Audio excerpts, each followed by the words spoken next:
नमो अर्हन्ताणं नमो सिद्धाणं नमो आयर्याणं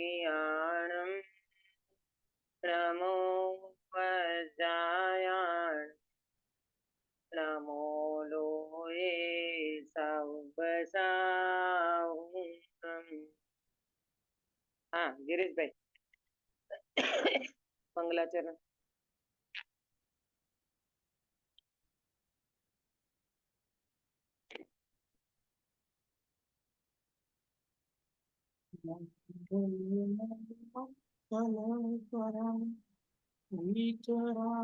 विज्ञान नमो ताहि जाते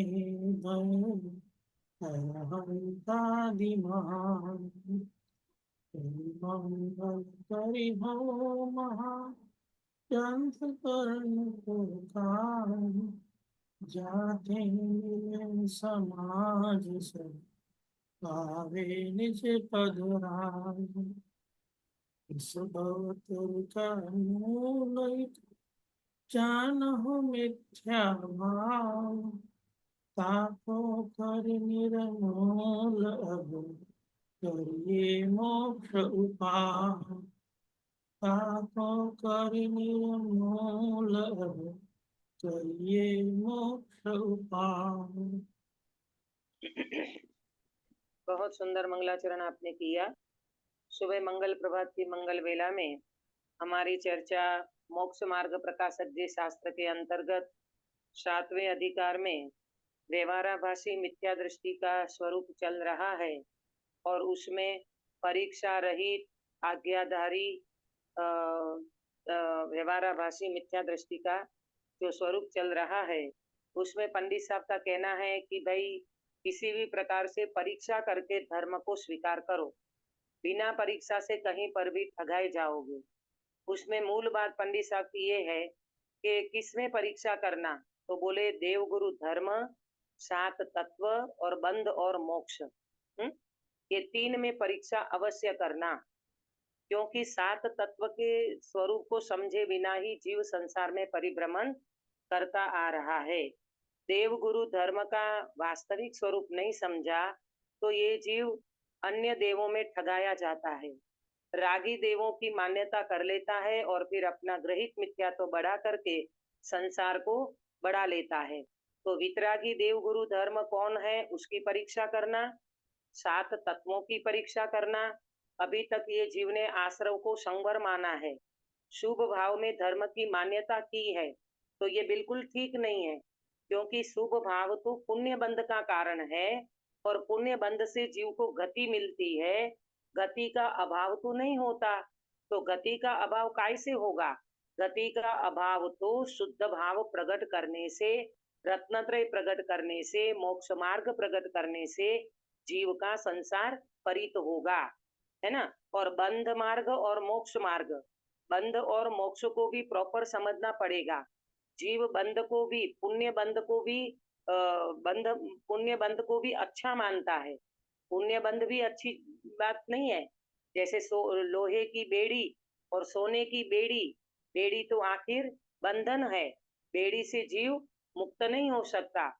और मुक्त स्वभावी भगवान आत्मा का आश्रय करे बिना ये जीव को मोक्ष भी प्रकट नहीं होगा। तो ये सारी बातें करते हुए पंडित जी ने अंत में जो हमारा अगला जो सेशन चला था उसमें पंडित जी ने ये तीसरी बात जो उन्हें करी थी ना, एक आज्ञा सम्यक्त्व, आज्ञा विजय धर्म ध्यान और निशंकित अंग, ये तीन बात को उठा करके व्यवहाराभासी ने अपनी बात को रखी थी। तो पंडित जी ने तीसरी बात भी उनको बराबर से समझा दी कि भाई शंका नाम का जो दोष है ना, उसके लिए भी तुम्हें परीक्षा करना पड़ेगा। ऐसा नहीं है कि ये भी अच्छा और ये भी अच्छा, ये भी सही है और वो भी सही है? तुम्हें कुछ अंदर से पता ही नहीं, निर्णय नहीं होगा तो तुम्हारा आज्ञा प्रदानी होकर के तुम रह जाओगे, यानी परीक्षा प्रदानी होना पड़ेगा। इसमें तीन बातें बताई थी गिरीश भाई, अंत में आपको मैंने नोट कराई थी। तीन बातें ख्याल में है कि आज्ञा प्रदान से परीक्षा प्रदान को उत्तम क्यों कहा, है ना। इसके सामने पंडित जी ने तीन बातें रखी कि आज्ञा प्रदानी, तू तो कहता है ना कि आज्ञा प्रदानी हो जाना, परीक्षा करने की कोई जरूरत ही नहीं है। तो अष्ट सहस्त्री किसका लिखा हुआ है काश्मीरा बेन? अष्ट सहस्त्री शास्त्र। हाँ दीदी, अष्ट सहस्त्री शास्त्र आचार्य विद्यानंद जी ने लिखा है। हाँ, आचार्य विद्यानंद जी ने अष्ट सहस्त्री शास्त्र जो लिखा, उसमें ये वाली बात उन्होंने नोट की है कि आज्ञा प्रदान से परीक्षा प्रदानी श्रेष्ठ होता है। तुम अकेली आज्ञा को मान करके बैठ जाओ तो तुम्हारा मोक्ष मार्ग प्रशस्त नहीं होगा। दूसरी बात कौन सी बताई थी? याद है काश्मीरा बेन? दूसरी बात, 3 बातें हाँ नोट दीदी, कराई थी। पूछना आदि आदि स्वाध्याय के अंग क्यों बताए हैं? हाँ, पृच्छना आदि स्वाध्याय के जो अंग है ना 5 प्रकार के, वाचना, प्रच्छना, अनुप्रेक्षा, आमना और धर्मोपदेश, है ना? तो ये अंग क्यों बताए हैं? भाई भाई व्यक्ति व्यक्ति वाचेगा तो पूछेगा, पूछेगा तो चिंतन करेगा तो बार बार इनकी पर्यटना होगी, रिपीट रिपीट करेगा। और उसके बाद जब बहुत अच्छी तरह से वो इन बातों में माहिर हो जाएगा, तब वो व्यक्ति धर्म का उपदेश देगा। तो ये सारी चीजें क्यों बताई? और तीसरी बात कौन सी बताई? प्रमाणय आदि से पदार्थों का निर्णय करने का उपदेश क्यों दिया हाँ, है? क्यों दिया गया कि भाई आगम में प्रमाण नए निक्षेप की जो बातें आती है ना, उनसे पदार्थों का निर्णय करने का उपदेश दिया। तो क्यों देते? सीधे सीधा आत्मा को मान लेते। प्रमाण से ऐसा, प्रमाण से वस्तु ऐसी है, द्रव्य गुण पर्याय से पूरी वस्तु को प्रमाण कहते हैं, नए से ऐसा, व्यवहार नहीं ऐसा, निश्चय नहीं ऐसा। ये सारी बातें फिर क्यों बताई? और इससे बता करके निर्णय करने को कहा, परीक्षा करने को कहा। तो इसीलिए पंडित जी का कहना है कि भाई परीक्षा करके ही आज्ञा मानना योग्य है। बिना परीक्षा करे आज्ञा मानोगे तो फिर तुम कहीं पर भी ठगा जाओगे। इसके बाद पंडित जी ने कहा था कि भाई आजकल तो बहुत ऐसे जीव हैं जो अपने मति कल्पना से शास्त्र लिख देते हैं, और जैन मत के अनुसार वो प्रमाण नहीं होते हैं, तो उनकी तुम परीक्षा नहीं करोगे तो फिर तुम ठगा जाओगे। उसने एक दृष्टांत भी दिया था कि कोई ठग व्यक्ति है, तो वो ठग व्यक्ति ने पत्र लिखा और लिखने वाले के नाम में किसका नाम दे दिया? साहूकार का। हाँ, साहूकार का नाम रख दिया। और उसके उसके उसके नाम से सामने वाला व्यक्ति भ्रम से ठगाया गया, तो वो व्यक्ति धनवान होने के बदले वो दरिद्री बन जाता है। इसी तरह पापी लोगों ने वर्तमान में ग्रंथ आदि अपनी मति कल्पना से लिख दिए, और अपनी मति कल्पना से लिख करके नाम किसका डाल दिया उसमें? एक किसका है ग्रंथ? गणधर जी, गणधर का। हाँ, जिनेन्द्र भगवान का, गणधर का, आचार्यों का, उसका नाम डाल दिया, है ना? तो बोलते ना कि भाई कोई बड़े व्यक्ति का नाम डाल दो तो वो बात खप जाएगी, माने वो बात मान्य हो जाएगी।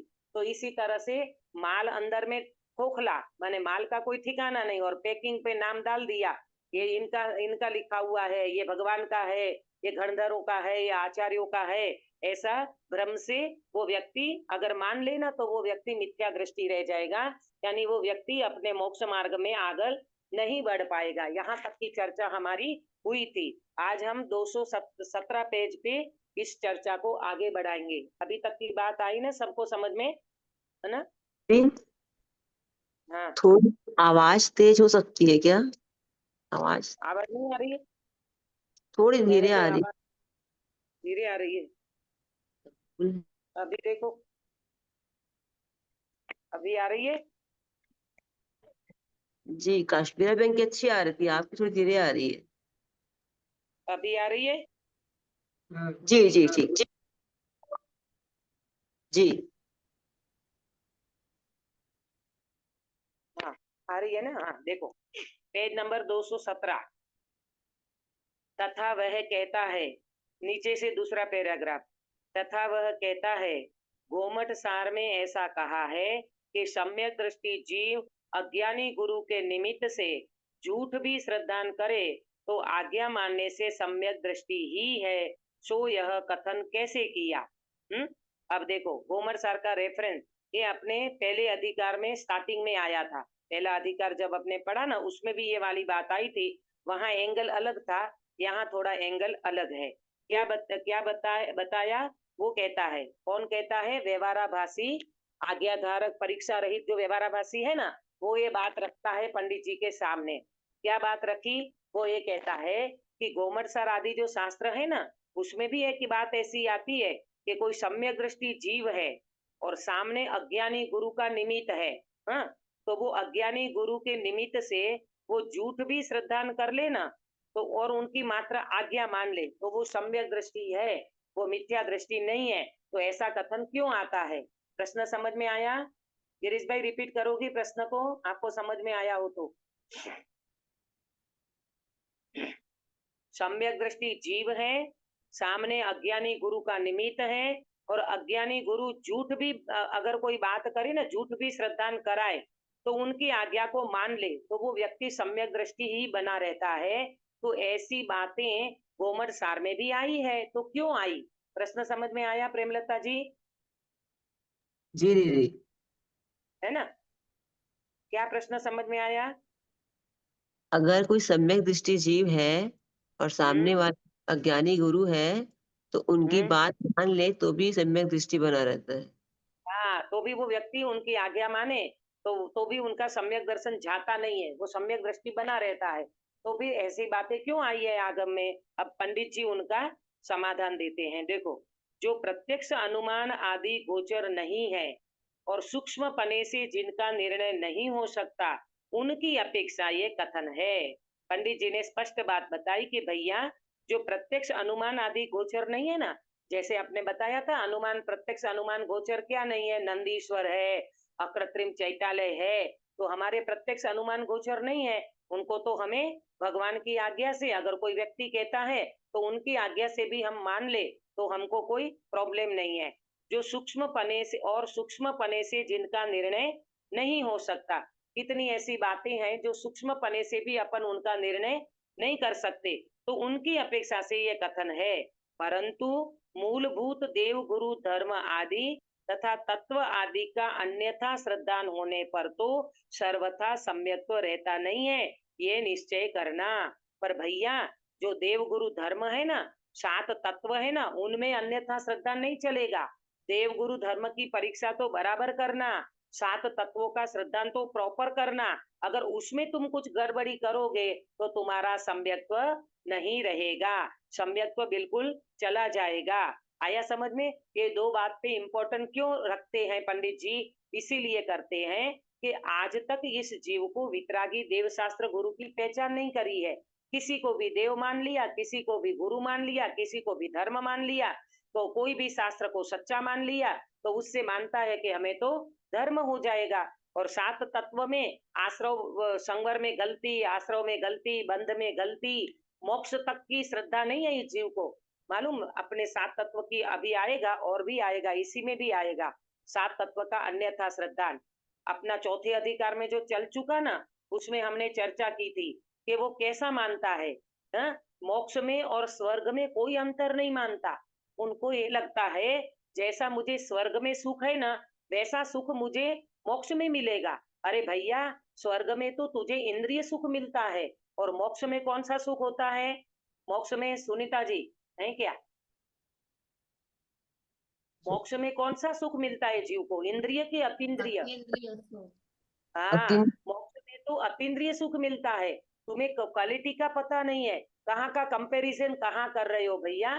तो इसीलिए पंडित जी कहते हैं, देव गुरु धर्म तत्व आदि का श्रद्धान अगर प्रॉपर नहीं होगा तो सम्यक्त्व रहता नहीं है, निश्चय करना। इसलिए बिना परीक्षा किए केवल आज्ञा ही द्वारा जो जैनी है, उन्हें भी मिथ्या दृष्टि जानना। जो व्यक्ति परीक्षा नहीं करता है, मात्र आज्ञा को ही मान लेता है, वो व्यक्ति जैनी होकर के भी कैसा है? मिथ्या दृष्टि है। वो व्यक्ति है भले जैनी, भले जैन कुल में जन्मा, भले भगवान की आज्ञा को मानता है, परंतु अगर वो परीक्षा नहीं करता, 7 तत्व को प्रॉपर नहीं समझता, देव गुरु धर्म को नहीं समझता, तो वो व्यक्ति जैनी होकर के भी कैसे रह जाता है? सुधाबेन, कैसा रह जाता है वो जीव? जैनी नहीं होता, जैनी होकर भी अजैनी जैसा हो जाता है। हाँ, मिथ्या दृष्टि रह जाता है वो जीव, है ना? वो जीव मिथ्या दृष्टि रह जाता है। देखो, तथा कितने ही परीक्षा करके भी जो जैनी होते हैं, परंतु मूल परीक्षा नहीं करते। देखो, जैनी होकर के परीक्षा तो करते हैं, पर मूल परीक्षा नहीं करते। मूल परीक्षा नहीं करते का मतलब देवगुरु धर्म की परीक्षा नहीं करते, सात तत्व की परीक्षा नहीं करते, बंध मोक्ष के स्वरूप को नहीं समझते, तो ऐसा जीव भी जैनी होकर के भी मिथ्या दृष्टि रह जाते हैं। तो पंडित जी ने बताया क्या क्या क्या परीक्षा करता है। दया, शील, तप, संयम आदि क्रियाओं द्वारा, पूजा प्रभावना आदि कार्यों से, अतिशय चमत्कार आदि से, जिन धर्म से इष्ट प्राप्ति होने के कारण उत्तम कारण जिन मत को उत्तम जानकर प्रीतिवंत होकर जैनी होते हैं,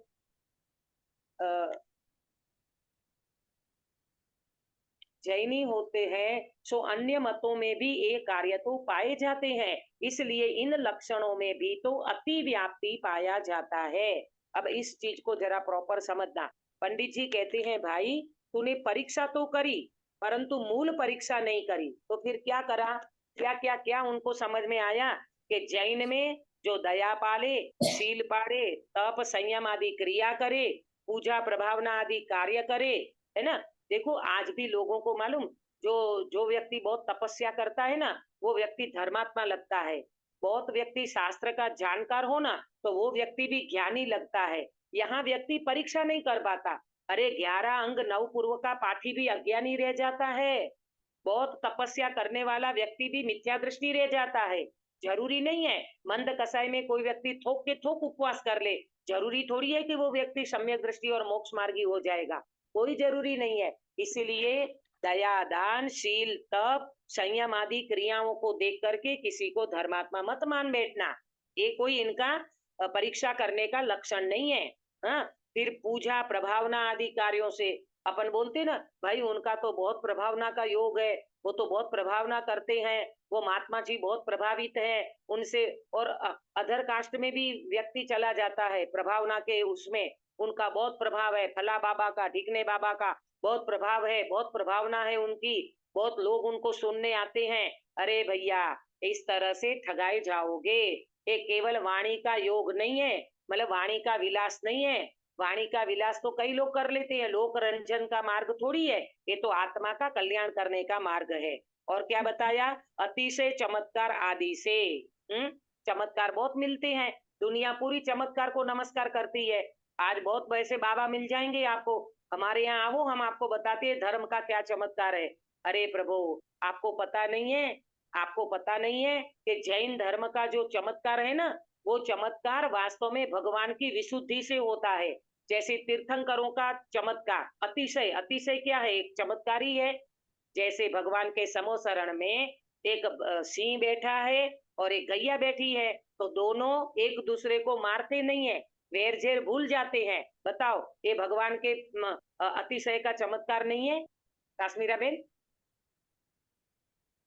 हाँ दीदी, चमत्कार ही है। हाँ ये एक प्रकार का चमत्कार है। नहीं तो हाँ, शेर के सामने गैया रह सकती है? शेर के नहीं। सामने कोई प्राणी उनके सामने आ सकता है क्या? मानव जैसा मानव भी नहीं सामने खड़ा रह सकता। और भगवान के समोसरण में 12 प्रकार की परसदा जब प्रभात परमात्मा की देशना सुनने आती है, कोई भी व्यक्ति आपस में वेर झेर भूल जाते हैं। ये कोई कम चमत्कार है? लेकिन अपने को तो उबार के चमत्कार चमत्कार दिखते हैं। गणेश जी ने दूध पी लिया तो सारी बंबई निकली देखने को लिए। अरे भैया गणेश जी ने दूध ही तो पिया है, सम्यक दर्शन तो नहीं हुआ ना। लेकिन अपने को चमत्कार लगता है कि ये चमत्कार है। ये कोई चमत्कार में नमस्कार करना नहीं, और ये चमत्कार को चमत्कार मानने जैसा भी नहीं है। ये तो मंद कसाई में और कुछ थोड़ी बहुत हो उसका पुण्य का उदय तो ऐसा देखने मिल जाए, तो उससे कोई धर्म का संबंध नहीं है। जिन धर्म अक्षर को से कुछ प्रश्न पूछना है। दीदी। हाँ। हाँ हम क्या बोलते हैं कि जो हमारा आगे का भाव होगा उस हिसाब से हमारा लक्षण होगा। ये भी एक प्रकार की परीक्षा हुई। अगर हम थोड़े पुण्य बांधेंगे, यानी अगर हमारे अच्छे लक्षण होंगे कि हमको स्वाध्याय में इंटरेस्ट हो, कि हमारा तप संयम आदि कार्य हो सकता हो, तो इसका मतलब कि हमारे भाव अच्छे होंगे। तो ये भी तो हम एक परीक्षा ही कर रहे हैं ना, तो यानी जिसका हो रहा है तो हम वही समझ रहे हैं ना कि वो धर्मात्मा ही है। लेकिन बेटा ये पैमाना बताया ना पंडित जी ने, ये पैमाना ठीक नहीं है। क्यों ठीक नहीं है? क्योंकि हमने स्वयं ने पूर्व में अनंत बार तपस्या करी, ब्रह्मचर्य पाला, शील पाला, संयम पाला, है ना, महाव्रत ले लिया, भगवान भी भूल न निकाल सके ऐसा चारित्र पालन किया, फिर भी भगवान कहते हैं वह साधन बार अनंत कियो तदपि कछु हाथ जू न पर्यो। अभी तक तुमने इतने सारे साधन किए तो भी तू मिथ्या दृष्टि क्यों रह गया? 11 अंग 9 पूर्व का पाठी होकर के इतना चारित्र का पालन करके ये जीव मिथ्या दृष्टि क्यों रह जाता है? तो इसके इसके मामले में पंडित जी का सीधा सीधा कहना है, आत्मज्ञान की प्राप्ति करे बिना, सम्यक दर्शन की प्राप्ति करे बिना जीव का वास्तव में मोक्ष मार्ग प्रशस्त नहीं होता। इसीलिए इसीलिए मात्र दया दान करना ये कोई लक्षण नहीं है। ये तो अन्य अन्य धर्म में भी लोग दया देखो, आज ये चातुर्मास के दिन चलते ना, तो कई लोग अपने व्रत करते हैं, तो अपने थालियां लेकर के अपने भगवान को मानते हैं, कोई अम्बे माँ को माने, कोई शंकर को माने, कोई गणेश जी को माने, हर कोई व्यक्ति व्रत रखता है, संयम से रहते हैं, शील का पालन करते हैं, वो उसमें और अपने में फिर कोई फर्क ही नहीं पड़ा।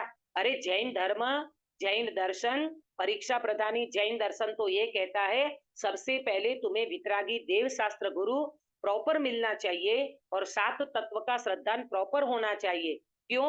ये 2 पे वजन क्यों देते हैं? इसीलिए देते हैं कि देव गुरु धर्म के बिना ये वितरागता का मार्ग कोई नहीं बता पाएगा। और अच्छा बेटा, ये जितना भी जो कुछ बाहर में पालन होता है ना, वो सारे में राग होता है। राग धर्म से पालन किया जाता है। कोई अंदर में लालच, कोई अंदर में मनो कामना रहती ही रहती है जीव को। अगर सत्य स्वरूप का पता नहीं है ना, तो वो व्यक्ति कुछ कामना, कुछ भावना लेकर के ये चीजें करता है। वो निष्काम भावना से मुझे मात्र तत्व की प्राप्ति करना है, मुझे वास्तव में परमार्थ से सुखी होना है, ऐसी भावना लेकर के वो जीव नहीं कर सकता। अगर उनको सच्चे देव गुरु धर्म का स्वरूप और 7 तत्व का स्वरूप पता नहीं होगा तो। आया समझ में? हाँ दीदी। एक बात को समझना, हम वितरागी देव को क्यों मानते हैं? अगर आप रागी देव को मानते हो तो आपके अंदर में कोई कामना पड़ी है, हा? और अगर आप वितरागी देव को मानते हो, इसका सीधा गणित ये है, वितरागी देव आपको क्या बताएंगे? मोक्ष का मार्ग बताएंगे। वितरागी देव आपको संसार बढ़ाने की बातें नहीं करेंगे। वितरागी देव के पास जाने से आपको कोई संसार की बातें नहीं मिलेगी। आया ना समझ में? वो आपको मोक्ष का मार्ग ही बताएंगे। वो राग भाव से धर्म मानने की बातें नहीं बताएंगे, है ना? इसीलिए वितरागी देव शास्त्र गुरु का प्रॉपर स्वरूप वो मात्र ने मात्र वो आपको वो मोक्ष मार्ग को ही बताएंगे। और कैसे जीव का मोक्ष हो, कैसे जीव बंधन से मुक्त होवे, कैसे जीव अपना आत्म कल्याण करे, ये वाला मार्ग वितरागी देव के अलावा कोई नहीं बता पाएगा। इसीलिए 7 तत्व का स्वरूप और देव शास्त्र गुरु का स्वरूप समझेंगे तो सच्ची परीक्षा होगी, और वो परीक्षा में जो व्यक्ति पास होता है ना, वो व्यक्ति मोक्ष मार्ग में आगे बढ़ता है। ठीक है? तो यहाँ पर पंडित जी ने कहा कि अन्य मत में भी ये कार्य तो पाए जाते हैं, अन्य मत में ये कार्य पाए जाते हैं। कौन से कार्य पाए जाते हैं? दया, दान, शील, संयम, है ना, पूजा पाठ। अन्य धर्म भी करते हैं, शंकर की पूजा करते हैं, गणेश जी की पूजा करते हैं, कितनी सारी बातें हैं उन लोगों में भी। तो फिर आप हमारे में माने जैन धर्म में और अन्य मत में भी ये कार्य पाए जाते हैं। अगर इन लक्षण को आप सच्चा मानोगे तो अति व्याप्ति दोष आएगा। अब ये अति व्याप्ति क्या है, पहले मैंने आपको समझाया है जैन सिद्धांत प्रवेशिका में। किसी को पता हो तो मुझे बताएं, नहीं तो फिर मैं आपको बताती हूँ। पता है किसी को अति व्याप्ति? हाँ दीदी, हाँ दीदी, जैसे अपने जैन में जो लक्षण है कि ये दया, दान, पूजा करना, तो ये जो लक्षण है अन्य धर्मों में भी पाया जाता है। तो एक से ज्यादा में जो लक्षण पाया जाए उसको अति व्याप्ति दोष बोलते हैं ना। बहुत बढ़िया, आपने ये बात तो सही बताई कि भाई अति व्याप्ति दोष माने क्या मालूम? लक्ष्य में भी पाया जाए और अलक्ष्य में भी पाया जाए, हा? उनको कहते हैं अति व्याप्ति। तो ये लक्ष्य और अलक्ष्य का मतलब क्या हुआ? यानी जैन धर्म में भी ये लक्षण मिले और अन्य धर्म में भी ये लक्षण मिले, तो वो सच्चा लक्षण नहीं है। हमारे जैन धर्म का लक्षण कुछ अलग है, जो अन्य धर्म से बिल्कुल भिन्न पड़ता है। हाँ, तो समझना कि अन्य धर्म में भी दया दान की बात होती है, पूजा पाठ की बात होती है, चमत्कार आदि की बात होती है, प्रभावना आदि की बातें होती है, और जैन में भी ये बातें होती है। तो दोनों सिमिलर हो गए ना, दोनों एक से हो गए ना। तो दोनों एक से होवे तो वो सच्चा लक्षण नहीं है। जैन धर्म का लक्षण कुछ अलग है और वो लक्षण अन्य धर्म में कहीं पर भी नहीं मिले तो वो सच्चा लक्षण कहलाएगा। वरना वरना अपने में भी मिले और उसमें भी मिले तो कौन सा दोष लगेगा काश्मीरा बेन? अति अतिव्याप्ति दोष। हाँ, अति व्याप्ति दोष लगेगा। अति व्याप्ति का मतलब लक्ष्य में भी हो और अलक्ष्य में भी हो, जैन में भी हो और अजैन में भी हो। तो कौन सी ऐसी चीज है जो जैन में भी पाई जाती है और अजैनों में भी पाई जाती है? गिरीश भाई। माने सदाचार जो है वो दया दान करना सब में पाई जाती है। बराबर कि सदाचार का पालन जैन भी करते हैं और अजैन लोगों में भी मिलता है। तो ये सच्चा लक्षण नहीं है, इनको अति व्याप्ति दोष कहा जाएगा। एग्जाम्पल में हमने पहले भी लिया था कि अति व्याप्ति दोष में एग्जाम्पल क्या अपन घटित कर सकते हैं। जैसे हमने एक लक्षण बनाया, गाय का लक्षण सींग होता है। हाँ? गाय का लक्षण सींग होता है। तो मुझे बताना अति व्याप्ति, अव्याप्ति, असंभव, हाँ, ये 3 दोष हैं। तो इसमें कौन सा दोष लगेगा? गाय का लक्षण सींग बनाएंगे तो अतिव्याप्ति दोष लगेगा। हाँ, कैसे? क्योंकि गाय के सींग होती है तो अन्य प्राणियों के भी तो सींग होते हैं। हाँ, बहुत बढ़िया, अच्छा जवाब दिया आपने कि भाई गाय में मिलते हैं सींग तो अन्य प्राणी जैसे बैल है, भैंस है, उसमें भी सींग मिलते हैं। तो फिर ये तो अन्य में भी पाया गया ना, तो वो उसको कहेंगे अति व्याप्ति। लक्ष्य में भी हो, अलक्ष्य में भी हो, गाय में भी है, अन्य प्राणी में भी है, तो उसको कहेंगे अति व्याप्ति दोष। तो यहाँ पर भी पंडित जी ने क्या बताया? ये दयादान सदाचार का लक्षण अन्य दर्शन में भी है और जैन दर्शन में भी है, तो इसको अति व्याप्ति दोष माना जाएगा। तो ये ठीक नहीं है, ये लक्षण ठीक नहीं है। तो फिर आगे कहते हैं, कोई कहे जैसे जिन धर्म में ये कार्य हैं वैसे अन्य मतों में नहीं पाए जाते, इसलिए अति व्याप्ति नहीं है। और वो ये कहता है मालूम, वो कहता है कि जैन धर्म में क्वालिटी अलग है। जैन धर्म में जो अपन ये कार्य करते हैं ना, वैसा अन्य मत में नहीं पाया जाता, इसलिए वहां अति व्याप्ति दोष नहीं लगता। क्यों क्यों मानते हो आप अति व्याप्ति दोष नहीं लगता? जैन धर्म में तो जो ये होते हैं ना दयादान, वैसा तो अन्य दर्शन में नहीं पाया जाता, तो उनमें अति व्याप्ति दोष नहीं लगता। ये कौन कह रहा है? परीक्षा रहित आज्ञाधारी व्यक्ति कह रहा है। अब पंडित जी समाधान देते हैं, यह तो सत्य है, ऐसा ही है, तेरी बात सही है, ऐसा ही है, परंतु जैसे तू दयादिक मानता है उसी प्रकार तो वे भी निरूपण करते हैं। हाँ, तू दया को कैसा मानता है मालूम? तू तो ये मानता है दया करने से मोक्ष हो जाएगा, दया करने से सम्यक दर्शन होगा, दया करने से संसार परित हो जाएगा, और वैसे वो भी निरूपण करते हैं। पर जीवों की रक्षा को दया तू कहता है, वही वे कहते हैं पर जीव की दया करने मात्र से धर्म हो जाएगा। लेकिन स्वदया तो रह गई ना, आत्मा की दया तो रह गई ना। पहले स्वदया की पहले पर दया? काश्मीरा बेन। दीदी पहले स्वदया। हाँ, ये स्वदया जैन में लोग भी पर नहीं दया। जानते दीदी, अपने जैन जो है वो भी तो उसको भी नहीं इतना पता है ना, ये तो हम लोग ये सब पढ़ते हाँ ही से हमको पता चला। हाँ, सही बात कही आपने। अरे जैनियों को भी नहीं पता, अन्य दर्शन की तो बात छोड़ो, जैनियों हाँ को भी हाँ, कहाँ पता है कि स्वदया किसको कहते हैं। आत्मा राग द्वेष रहित होना ये सच्ची स्वदया है। आत्मा को मिथ्यात्व से बचाना ये सच्ची स्वदया है। ये किसको पता है? ये तो गुरुदेव की उपकार से अपने को ये बात मिली और आज अपन इतनी सारी चर्चा इन स्वभाव की बातों की करते हैं। वहां कहाँ किसको पता है? तो वो कहते हैं पंडित जी कि पर जीवों की रक्षा को दया तो तू कहता है, वही वे कहते हैं, तेरे में और उसमें कोई अंतर नहीं है। इसी प्रकार अन्य जानना, इसी तरह मात्र दया नहीं, पूजा पाठ जैसा तू मानता है ना, पूजा पाठ करने से धर्म हो जाएगा, वैसे वो लोग मानते हैं। तो तुम्हारे में और उसमें कोई अंतर नहीं रहा, ये पंडित जी ने उनको बताया। अब वो कहता है, फिर वह कहता है उनके ठीक नहीं है, क्योंकि कभी दया प्ररूपित करते हैं, कभी हिंसा प्ररूपित करते हैं। कौन कौन प्रेमलता जी, कौन किसकी बात ठीक नहीं है? अन्य मत में।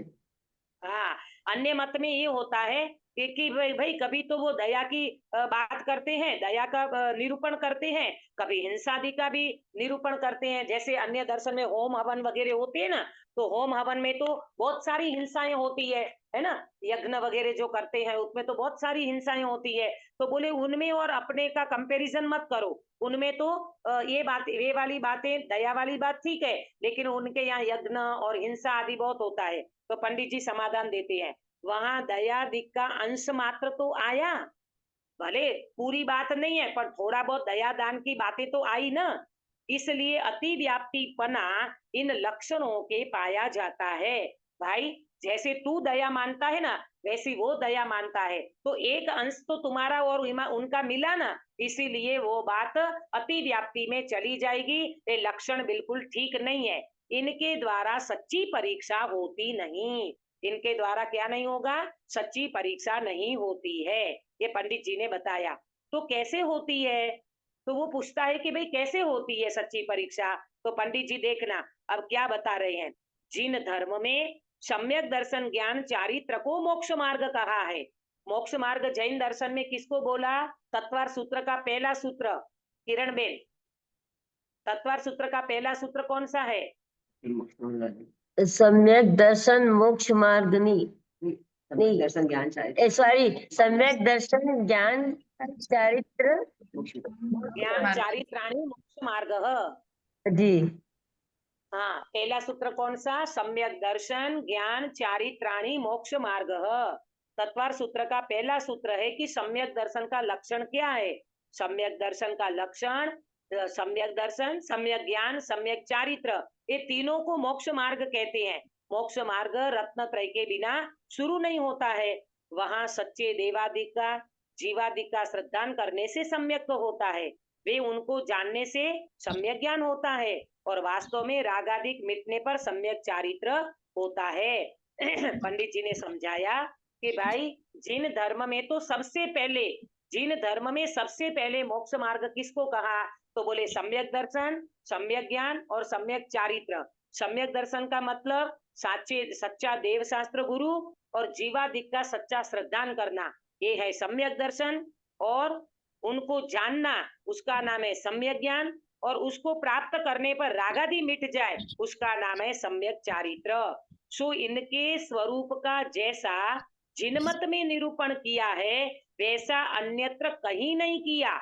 क्या बोला पंडित जी ने कि जैसा निरूपण जैन धर्म में है देव शास्त्र गुरु का, 7 तत्वों का, मोक्ष मार्ग का, ऐसा निरूपण अन्यत्र कहीं नहीं मिलता, तथा जैनी के सिवाय अन्य मती ऐसा कार्य कर नहीं सकते। क्यों नहीं कर सकते, क्योंकि उनके पास वस्तु का प्रॉपर स्वरूप नहीं है, वो सर्वज्ञ भगवान को मानते नहीं है, उनके यहाँ मात्र कसाई की मंदता है, और हमारे यहाँ कसाई का अभाव कैसे होवे, ऐसी बातें बताइए। इसलिए जिन मत का सच्चा लक्षण है, इस लक्षण को पहचान कर जो परीक्षा करते हैं वे ही श्रद्धानी है, इसके सिवाय जो अन्य प्रकार से परीक्षा करते हैं वे मिथ्या दृष्टि ही रहते हैं। वाह गजब का, क्या पंडित जी ने अपनी बुद्धि से उनको जवाब दिया कि भैया जिन मत का जो सच्चा लक्षण है ना, सबसे पहले तो मोक्ष मार्ग, सम्यक दर्शन ज्ञान चारित्र, सच्चे वितरागी देव शास्त्र गुरु, 7 तत्वों का स्वरूप, ये हमारा सच्चा लक्षण है। जब तक ये लक्षण को तुम नहीं पहचानोगे ना, तब तक तुम परीक्षा नहीं कर पाओगे, सच्चा श्रद्धानी नहीं बन पाओगे, और वो व्यक्ति मिथ्या दृष्टि ही बना रहेगा। इसीलिए इतना सारा वजन देव शास्त्र गुरु के प्रति और 7 तत्व के श्रद्धान के प्रति पंडित जी देते हैं, जिससे व्यक्ति का मोक्ष मार्ग प्रशस्त होता है। आया सभी को समझ में? देखो, तथा कितने ही संगति से जैन धर्म धारण करते हैं, है ना। कई लोग होते हैं ना, जैसे जैन के बाजू में कोई अजैन रहता है तो वो भी संगति से जैन धर्म धारण कर लेते हैं। कितने ही महान पुरुषों को जिन धर्म में प्रवर्तता देख आप भी प्रवर्तते हैं।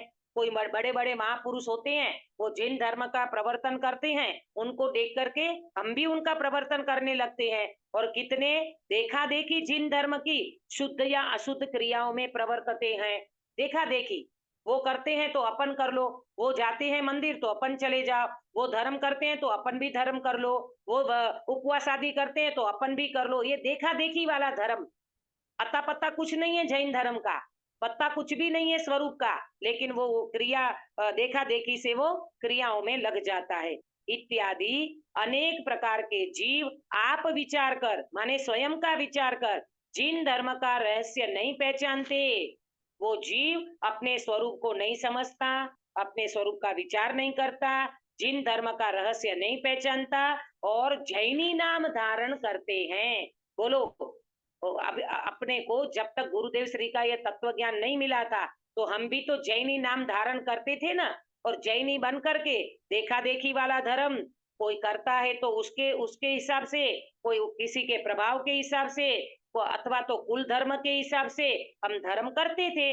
और जब पता चला, अरे रे भाई, ये बात तो गड़बड़ वाली है, मात्र कुल धर्म से जैनी हो जाना ये कोई जैनी का लक्षण नहीं है, ये तो तुम्हारा पुण्य ने तुमको जैन धर्म में ले आया, इससे तुम जैन धर्मी नहीं बन पाओगे। तो ये सारी बातें परीक्षा करने के बाद ही व्यक्ति को समझ में आती है। और ये अगर इस तरह से करते हो ना, 3 बातें बताई, कोई संगति से जैन धर्मी बन जाता है, कोई महान पुरुषों का प्रवर्तन दे करके धर्मी बन जाए, और कोई देखा देखी से।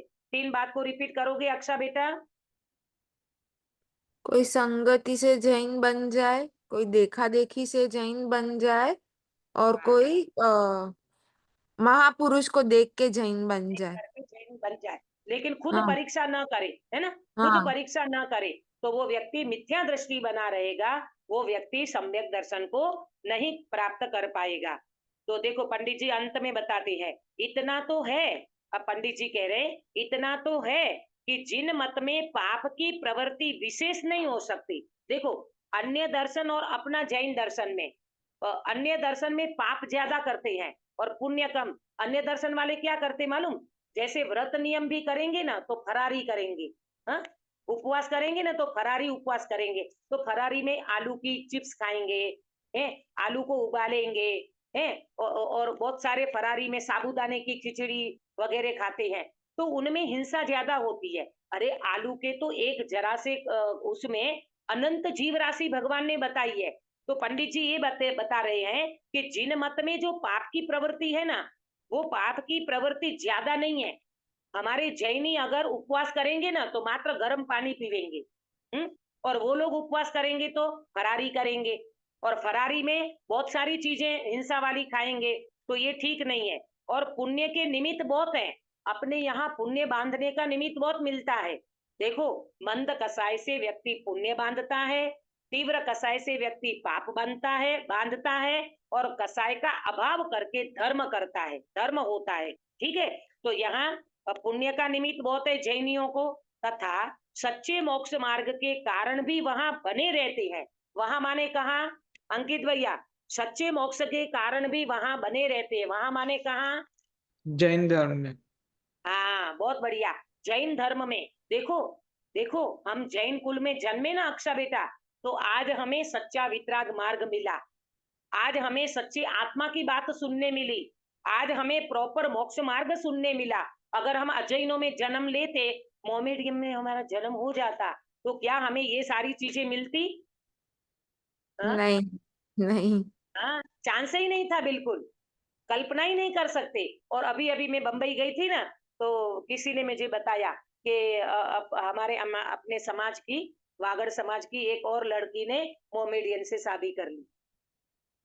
तो दुख तो होता है, अपन कर भले कुछ नहीं सकते, लेकिन ऐसा लगता है कि अरे रे बेचारे, जब धर्म से वंचित रह जा, माने जैन धर्म का प्रॉपर पता नहीं रहता ना, तो ये व्यक्ति कहीं पर भी धर्म के नाम पर भी तो कुछ करना ही नहीं है, परंतु व्यक्ति को अपने धर्म का गौरव नहीं है ना, जैन धर्म की सच्ची पहचान नहीं है ना, तो वो व्यक्ति ऐसा कदम उठा लेता है। आप बताना, साल भर में जितने भी अनुष्ठान आते हैं अपने जैनियों के, तो वहां पर भी उनको कुछ न कुछ तो आता ही होगा ना उनके धर्म में भी, और वहां उनको इन्वॉल्व नहीं होना पड़ेगा, उनको वहां उस चीजों में इन्वॉल्व नहीं होना पड़ेगा क्या? और वहां कौन सी दया है वहां को? अरे वो तो जन्म से ही निर्दयी होते हैं। आया समझ में? जैसे अपने को मालूम, अपने को घड़ गुथी में दया दान का संस्कार मिला है, अपना छोटा भी बच्चा होगा ना, छोटा भी बच्चा, वो चींटी को मार नहीं सकता, मक्खी को मार नहीं सकता, मच्छर को मार नहीं सकता, अपना जैन का बच्चा। और वहां तो निर्दयता है शुरू से, उनका कुल ही ऐसा है, उनका खानदान ही ऐसा है। तो ये कह रहे हैं पंडित जी कि तुम्हारे यहाँ पाप की प्रवृत्ति कम है, जैन धर्म में पुण्य की प्रवृत्ति ज्यादा है, और जैन धर्म में ऐसे भी चांस मिल जाते हैं कि तुम्हारा मोक्ष मार्ग का कारण भी बन सकता है। बोलो काश्मीरा बेन, आज अपन जैन कुल में नहीं जन्मे होते तो ये सच्ची तत्व की बातें मिलती क्या? नहीं दीदी, कभी नहीं मिलती। कभी नहीं मिलती भाई। कितने पुण्य का उदय है तो मिलती है अपने को। अति, मैं तो हमेशा संप्रदाय में भी ये बात करती थी, चक्रवर्ती से ज्यादा पुण्य का उदय हो तब व्यक्ति को आत्मा की बात सुनने मिलती है। और अगर व्यक्ति उस बात पे अगर रुचि करेगा, महिमा करेगा, अंदर में उसका समर्पण देगा, तो जरूर ये व्यक्ति भव का अभाव करके भगवान बनेगा। दीदी इसलिए वो ગળકુંતી में ગળ हम लोग बोलते ને ગળકુંતી में जो મળ્યું છે આપણે, તો બચ્ચા નાના છોકરાઓ, આપણે જૈનના છોકરાઓ કેટલા ડરે ને કાઈ બી હિંસા हाँ કરતા, અને બીજા આપણે જેટલા हाँ મોટા લોકોને જોતા હોય એ લોકો પટ દઈને આપણે આમ વિચાર બી ન શકે, પટ દઈને મચ્છરને મારી નાખે, પટ દઈને हाँ તો मारी પછી नाखे। બોલવા જઈએ ત્યાં સુધીમાં એ લોકોને તો કાર્ય થઈ બી ગયું, એટલે સમજાય કે આપણે કેટલા પુણ્ય છે બાપરે, કે इसीलिए બચપનથી इसीलिए મળી पंडित जी, हाँ इसलिए पंडित जी कह रहे हैं कि तुम्हारे यहाँ पाप की प्रवृत्ति कम है, पुण्य का हाँ निमित्त ज्यादा है।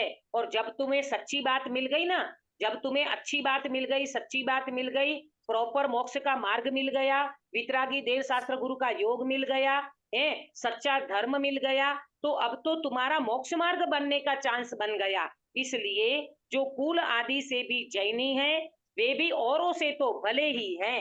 पंडित जी हाँ कहते हैं भैया बहुत अच्छी बात है, तू जैन कुल में आ गया, भले आज तू कुल धर्म से धर्म करता हो, भले परीक्षा रही तू आज्ञा से धर्म करता है, तो भी अन्य धर्म से तो तू अच्छा है, तेरे को कभी न कभी चांस मिलेगा कि तू सत्य मार्ग को समझेगा और आगे बढ़ने का तेरे को चांस है, और व्यक्ति को चांस कम है। आया ना समझ में? तो इस तरह से पंडित जी ने परीक्षा रहित आज्ञाधारी व्यवहाराभासी का स्वरूप समझाया। परंतु पंडित जी ने ये बात कही दी है अपने को कि अकेली आज्ञा से तुम मोक्ष मार्ग को नहीं मानना, परीक्षा करना, देव गुरु धर्म की, सात तत्व की और बंध और मोक्ष मार्ग की, ये प्रॉपर परीक्षा करोगे तो तुम जैनी तो बन गए हो कुल धर्म से, तो तुम कार्य से जैनी बनोगे, सम्यक दर्शन रत्नत्रय की प्राप्ति करोगे और तुम मोक्ष मार्ग को प्रशस्त करोगे। तो आज हमारा ये प्रकरण पूरा हुआ। दूसरे नंबर का, पहले नंबर का क्या था अंकित भैया? पहले नंबर का 4 व्यवहाराभासी बताए थे ना, तो पहले नंबर हाँ के व्यवहाराभासी का नाम? निश्चयाभासी। नहीं, व्यवहारा वो तो हो गया निश्चयाभासी में। व्यवहाराभासी में 4 बातें बताई थी, 4 प्रकार के व्यवहाराभासी। कुल ओह अपेक्षा कुल धर्मधारक अपेक्षा व्यवहार धर्मधारक व्यवहाराभासी। हाँ, पहले नंबर का कुल अपेक्षा धर्मधारक व्यवहाराभासी, उसकी चर्चा हो चुकी। अब ये दूसरे नंबर की चर्चा की सुधाबेन, क्या नाम दिया? वो परीक्षा रहित आज्ञा अनुसारी धर्मधारी व्यवहाराभासी। हाँ, परीक्षा रहित आज्ञानुसारी धर्म धारक व्यवहाराभासी। आज्ञा तो भगवान की पालता है, परीक्षा करता नहीं है, इसलिए अपने को धर्मात्मा मान लेता है, और व्यवहाराभासी माने व्यवहार का आभास में पड़ा रहता है, अपने को धर्मात्मा मान लेता है। तो ये पंडित जी ने पूरा चैप्टर में परीक्षा करने को समझाया। और अब कल अपन चर्चा करेंगे तीसरे नंबर का। क्या नाम है अक्षा बेटा तीसरे नंबर वाले का? दीदी लिखा नहीं है इसमें दूसरी। शास्त्र में देखो ना बेटा, शास्त्र में तीसरे नंबर में आया 218 पेज पे नीचे सांसारिक मिला। हाँ, सांसारिक प्रयोजनार्थ धर्मधारक व्यवहाराभासी। व्यवहाराभासी, सांसारिक प्रयोजन अर्थ माने संसार ही जिनका प्रयोजन है, विषय वासना भोग आजीविका ये जिसका प्रयोजन है। बहुत बढ़िया चर्चा कल आने वाली है कि लोग अपने जीवन में धर्मात्मा कैसे अपने को मान लेते हैं और कैसे कैसे आभास में व्यक्ति पड़ा रहता है। सांसारिक प्रयोजन अर्थ धर्म धारक व्यवहारा भाषी। अगर धर्म भी करता है, उनके अंदर में संसार की वासना पड़ी रहती है, संसार की कामना पड़ी रहती है, ऐसे वो धर्मात्मा कैसे होते हैं, उसकी चर्चा अपन कल करेंगे। अभी तक 2 व्यवहारा भाषियों की चर्चा हमने की है, उसमें हमारे कोने में भी कहीं पर भी हमारी ऐसी मिथ्या मान्यता और ऐसा वो न रह जाए, अपन प्रॉपर परीक्षा करें और मात्र कुल धर्म से अपन संतुष्ट न होवे जावे, अपन कार्य भी ऐसा करें, मोक्ष मार्ग को ऐसा प्रशस्त करें कि जिससे हमारा रत्नत्रय प्रकट होवे, हमारा मोक्ष मार्ग प्रकट होवे और हम जल्दी से जल्दी भव का अभाव करके भगवान बने। इस मंगल भावना के साथ में बात को विराम देती हूँ।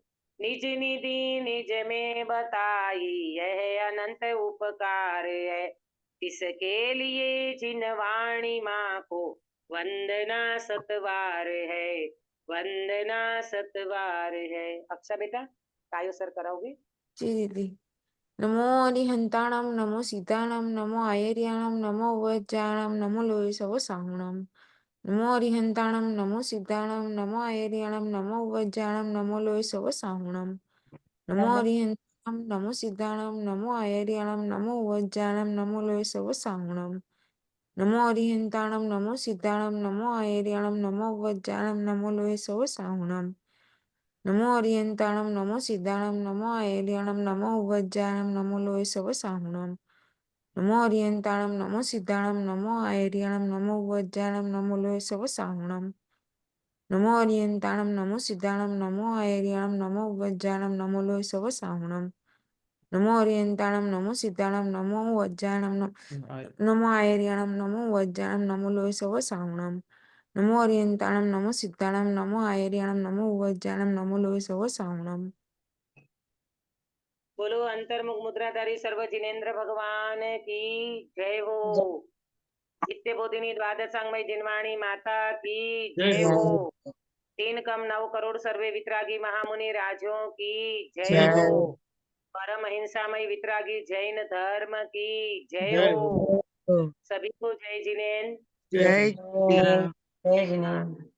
कल का मंगलाचरण